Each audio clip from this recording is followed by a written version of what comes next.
আসসালামু আলাইকুম রহমতুল্লাহ। দূর ও কাছের দেশ ও প্রবাসের যে যেখান থেকে ভিডিওটি দেখছেন সকলকে আন্তরিক শুভেচ্ছা ও মোবারকবাদ।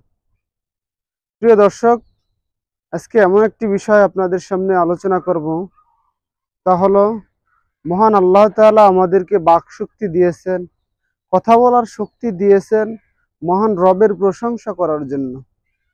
কিন্তু সেই বাক শক্তি দ্বারা আমরা যে অশ্লীল এবং খারাপ কথা বলি বা মানুষকে ব্যঙ্গ করি, তার 18টি পাপ মানুষ সংগঠিত করে। তা হলো: 1.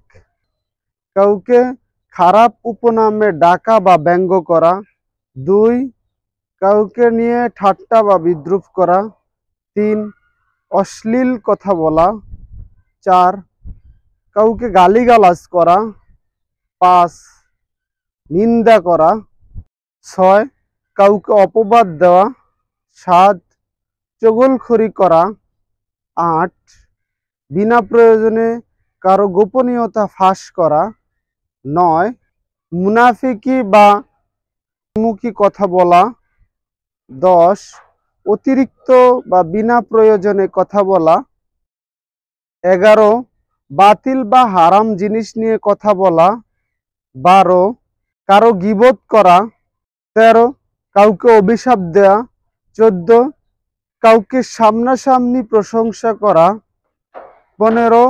মিথ্যা স্বপ্ন বলা। 16. অনর্থক বা চিৎকার চেঁচামেচি করা। 17. জিহবা দ্বারা হারাম জিনিসের স্বাদ গ্রহণ করা। 18. জিহবা দ্বারা কোনো খারাপ অঙ্গভঙ্গি করা বা দেখানো। প্রিয় দর্শক, আল্লাহ তাআলা এই সকল খারাপ কাজ থেকে আমাদের জিহবাকে হেফাজত করার তৌফিক দেন।